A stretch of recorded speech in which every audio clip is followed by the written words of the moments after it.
Ayo berinvestasi akhirat, bangun rumahmu di surganya. Sempurnakanlah ibadah Anda dengan beramal jariah yang pahalanya tidak terputus hingga akhir kiamat.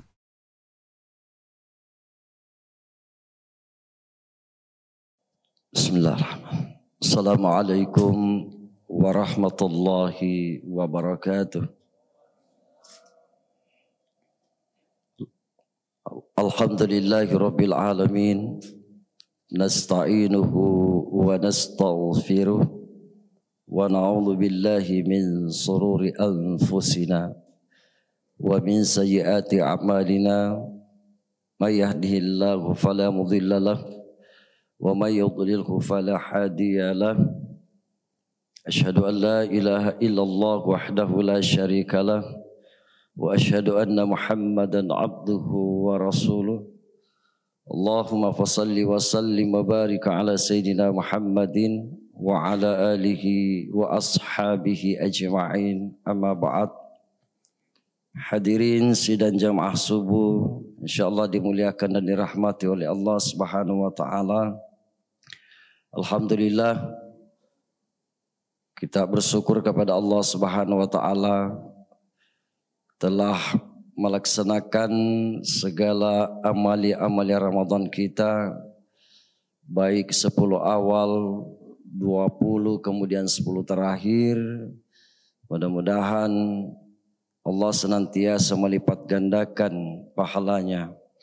Selawat dan salam kita curahkan kepada baginda Nabi Allah Muhammad Rasulullah sallallahu alaihi wasallam.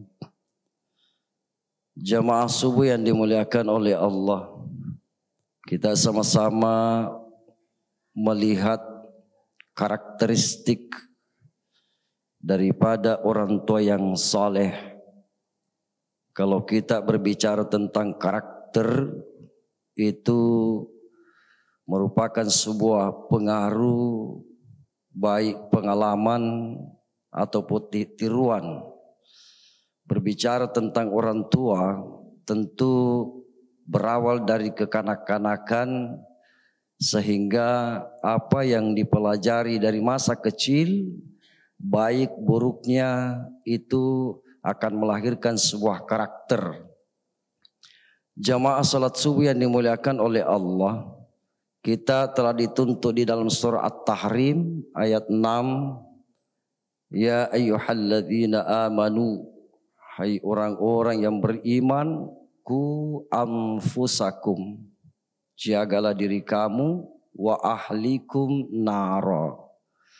Ini ayat ini adalah satu pelajaran yang harus kita benar-benar merealisasikan di dalam tatanan kehidupan kita, karena dengan ayat ini akan mampu memberikan contoh yang terbaik kepada keturunan kita, termasuk anak-anak kita.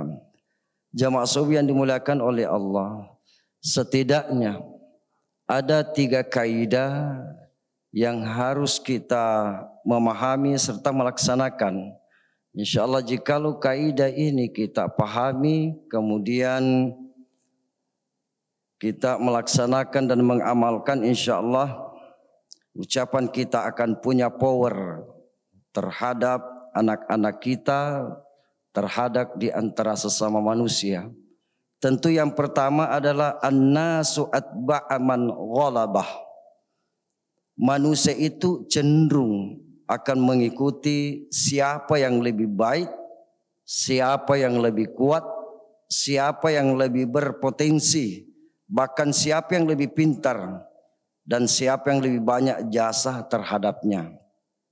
Maka tentunya orang tua yang ingin diikuti ucapannya dan sikapnya oleh anaknya, tentu wajib menunjukkan kelebihannya pada si anak.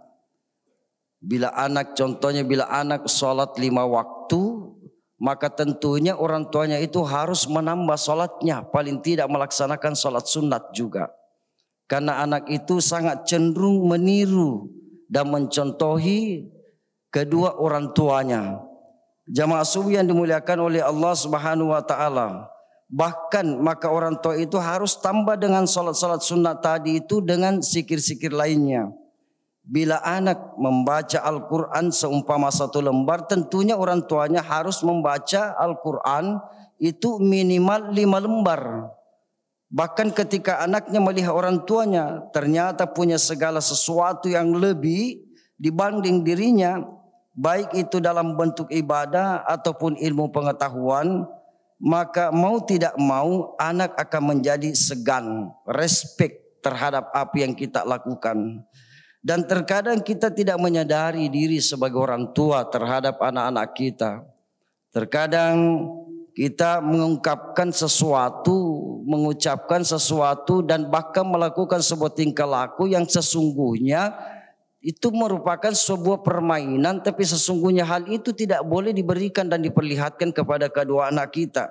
Sehingga itu wujudnya nanti anak itu bisa tidak merespek dan bisa tidak merespon dan bahkan bisa tidak taat kepada kedua orang tuanya, disebabkan karena hal itu sesungguhnya tidak bermakna bagi anak yang telah kita berikan dan apa yang dilihat oleh anak kita.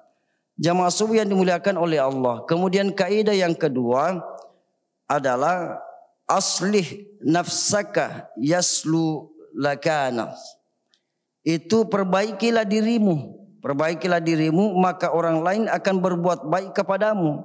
Maka dalam konteks pendidikan, bahwa jika kaidah ini dibalik, mengapa anak itu tidak mau berbuat baik kepada kedua orang tuanya?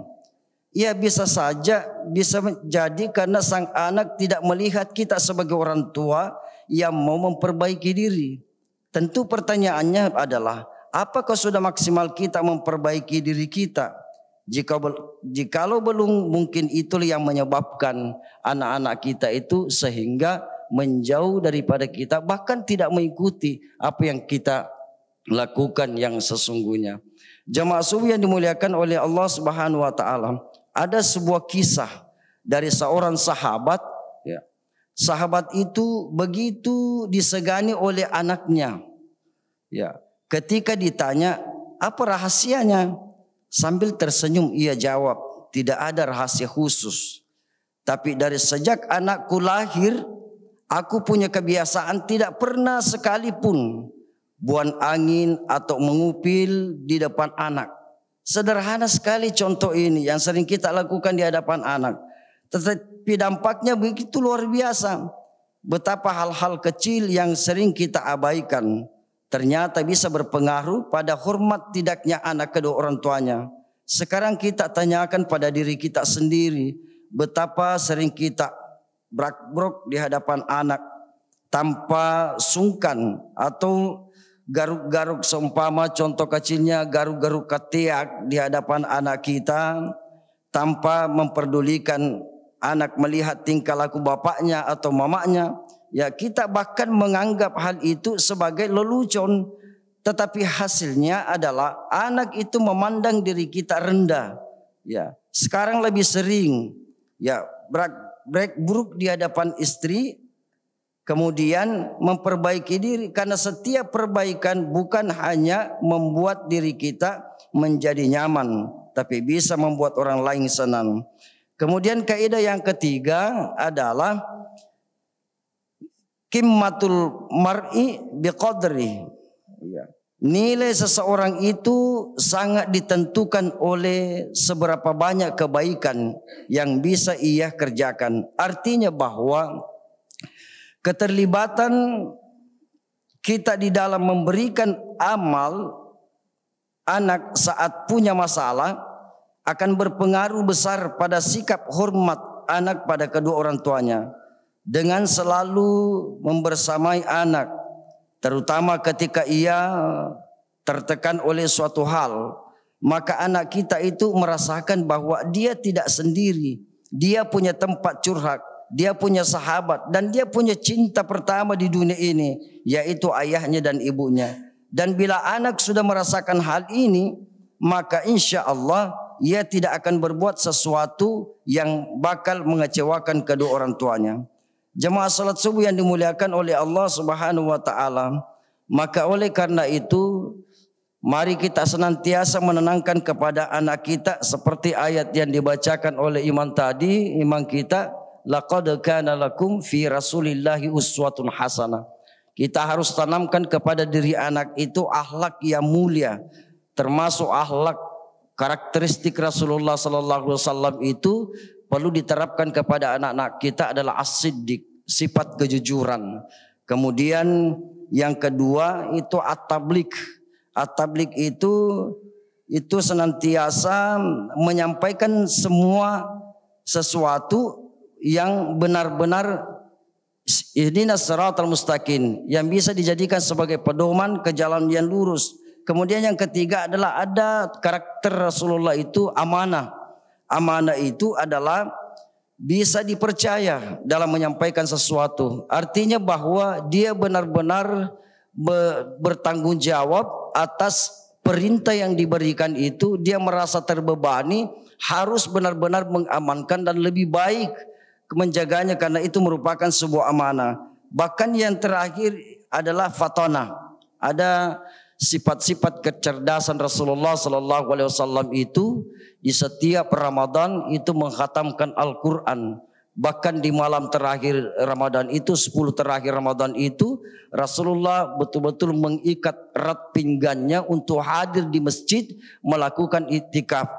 Berdoa, salat tengah malam, membaca Al-Quran dan berzikir. Itulah kecerdasan Rasulullah sallallahu alaihi wasallam. Bahkan kecerdasan Rasulullah sallallahu alaihi wasallam itu yang perlu kita terapkan di tengah-tengah kita itu adalah pemaaf. Pemaafnya Rasulullah itu bagaimana beliau betapa sakitnya dihina, difitnah dan disakiti, bahkan dilempari sebuah kotoran, tapi namun beliau tetap memaafkan seseorang. Tetap memaafkan, istilahnya bahwa Rasulullah mengatakan tidak jadi masalah.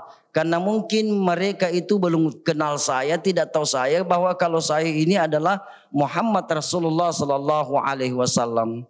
Jamaah salat subuh yang dimuliakan oleh Allah Subhanahu wa taala, mudah-mudahan di akhir Ramadan ini paling tidak ada perubahan di dalam diri kita. Kita aplikasikan kepada keluarga kita, anak-anak kita, sebagaimana yang ditentukan oleh Rasulullah sallallahu alaihi wasallam. Insyaallah, maka dengan amalan-amalan yang kita lakukan dengan nawaitu yang ikhlas, yang tulus, niat yang baik dan tulus, kita melaksanakan semua amalan-amalan termasuk di akhir Ramadan. Insyaallah itu tentunya kita yakin dan percaya bahwa itu dilipat gandakan pahalanya oleh Allah Subhanahu wa taala. Selama tidak ada niat-niat yang lain kecuali semata-mata kita ingin memperoleh keridhaan Allah Subhanahu wa taala. Lebih dan kurangnya mohon dimaafkan. Hadanallahu wa iyyakum ajma'in. Assalamualaikum warahmatullahi wabarakatuh. Ayo dukung media dakwah Masjid Agung Al-Akbar dengan ikut berdonasi pengadaan alat multimedia dan operasional dakwah. Usia boleh terputus, pahala jariah mengalir terus.